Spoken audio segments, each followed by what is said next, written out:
Sa tono ng pananalita ni Digong, mukhang desperado na ang mama dahil ang sabi niya kailangan daw manalo ang siyam na kanilang kandidato ng PDP laban sa pagkasenador sa midterm 2025 para daw hindi ma-impeach si Sara Duterte.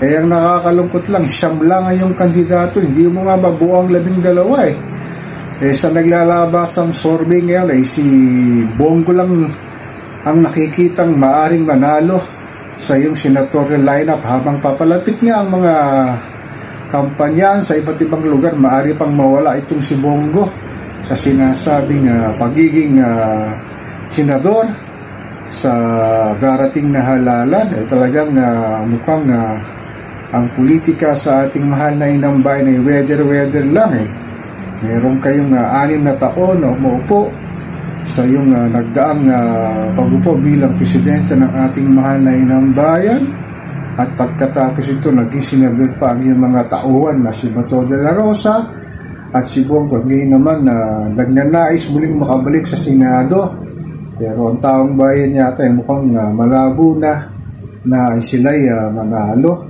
Paano ngayon yan? Talagang mukhang maimpis na si Sara Duterte at hindi na maaring umupo sa anumang tanggapan ng gobyerno, lalo na sa kanyang inaasam na pag-upo o pagkandidato sa 2028 presidential election.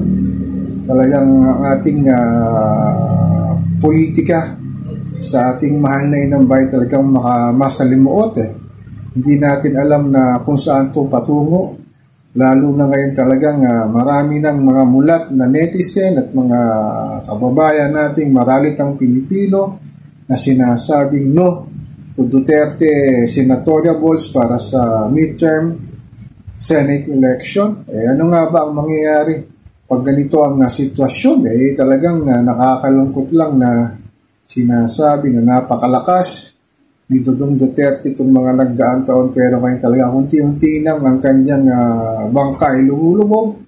Kaya ang kanyang sigaw ay kailangan daw iboto ang kanyang mga kandidato sa pagkasenador sa darating na eleksyon. Kaya lang ang taong bayan talaga ay nagsasalita na, lalo na yung mga concerned citizen at netizen at mga ilang political analyst na malayong manalo itong kanyang kinakampanya na siyam para sa PDP laban, at maari nang kauna-unahang magiging history sa ating mahal na inang bayan na may isang vice presidente ang na-impeach sa katauhan ni Sara Duterte sa salang korupsyon na sinasabing kanyang paggastos ng confidential para hindi niya mailiwanag kung saan niya ito dinala.